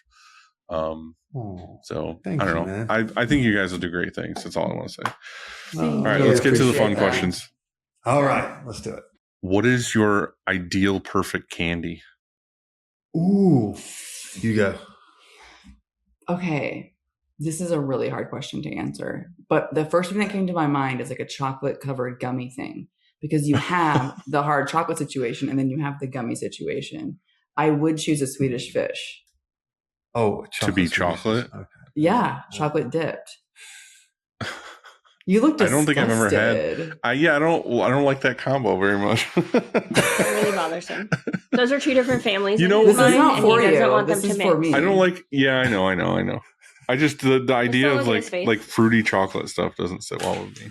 The only thing that You don't reminds like me of strawberries dipped in chocolate? yeah, that's different. That's not like the fake strawberry flavored sweetener Swedish stuff. fish is not strawberries. If you ever Wow. had dirt cake, where you make a dirt cake and then you put Yeah. gummy worms on top, Gummy and that Oreos. to me sounds that sounds good. Yeah. Okay, well, this is for me. This is my favorite chocolate, Yeah. not yours. Perfect. Fool. Not yours. Damn. The friendship's over real quick when it All comes to right. candy. God. Adam, what's your? It Shaming just threw me me. off. No. It was a weird candy You, choice. the look on your face was like, you were like, I guess he's never going to ask that question again. Adam, what's your favorite candy? Dude, And just the most. I won't rebuttal. He's covering his face. It's okay. It's okay. I think just the most sour thing you could possibly do, like That made my really mouth water. nasty, cheap, horrible, Warheads. sour. Yeah, something like that. I don't know why I like them so much, but yeah, that's We me. learned about sour last year. Because it helps people with panic attacks and anxiety. If you're having a panic attack, you eat something sour and Yeah. it stops it. Yeah. Well, that makes a lot of sense. You're There just you like, go. always panic just attacks. self-medicating all the time. Yeah. Just eat I've been- warheads nonstop. Your tongue is completely destroyed. Yeah. Yeah. Why is his face always like that? I don't worry. He suffers from panic attacks. Yeah. He's not having a panic attack right now, so that's great. All right. Second Yeah. question, and I won't judge you, Kato. I'm sorry. I apologize. I don't care. Um, but go on. What animal would you become if you could transform like an animorph? Okay, first thing that came to mind was a butterfly. Oh, I just said what I. that's not you. That's not you at all. A leopard. Worm? I called Adam a worm the other day. She with called his me a back worm hurt. the other day. I got so upset. He was. He So he's trying to get you back. To It move didn't work. In uniform. It didn't work. It didn't work. Mhm. Adam, what are you? Sloth. I was gonna say Wow. walrus because you got the mustache. Yeah, Oh. yeah. I kind of like those guys. Wait. They make good noises. You know? I have to say, the other day I asked Adam if I was an animal, what would I be? What did I say? And he said a sea lion. And I was so Oh, fucking offended. perfect. I was like, what the fuck? Listen, sea lion's my favorite at SeaWorld. When I was like 10, it was dolphins, and all girls in Florida love dolphins. And then I realized that they're kind of assholes. And I love the sea lions are hilarious. They train themselves to do tricks to get the It just- like 'cause regular like an people can feed insult. them. I'm like, they're so smart. It's not an insult. Yeah. They're my favorite. So Okay, thank you. I'm sorry. I wish I could have given you like a better answer than that. I was But I just think like, walrus is good though. well, I'm gonna change it. I'm gonna But take yours. do you remember like the magazine cover for Animorphs? It was like a kid and he turned into like it had like 6 slides and it was like him turning into the animal or whatever. Yes. I could just see your face turning the mustache turning into a walrus. Yeah. Yeah. Yeah. That it's- sounds good. I'll take it. I like that. Okay. I'm All gonna go right, with cool. that. We'll leave Thank it at that. If your life was a movie, who would play you? I want to say Tom Hardy because he's really fucking cool and he's That makes a English. lot of sense. Okay, cool. There you go. I'm gonna go with it. What was Everybody the else one? is gonna say. What was the absolutely one oh shit. Tom Hardy played the dude with the mustache that was a prisoner. not. Bronson.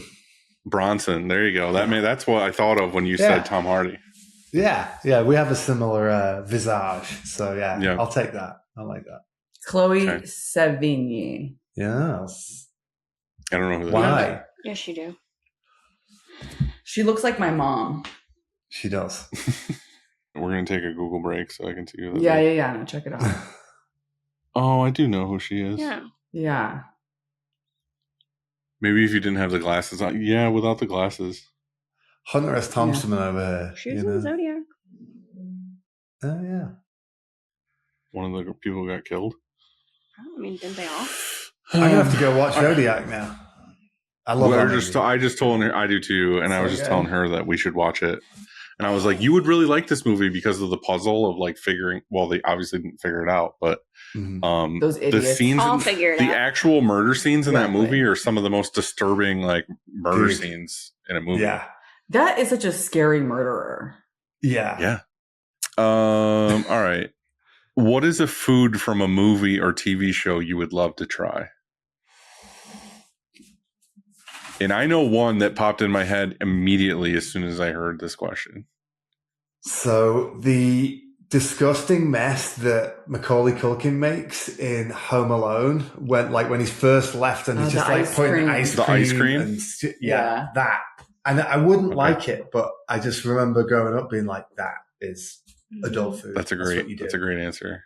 Yeah. Yeah. What did you Kato, think? what's your answer? I thought of the steak from The Matrix.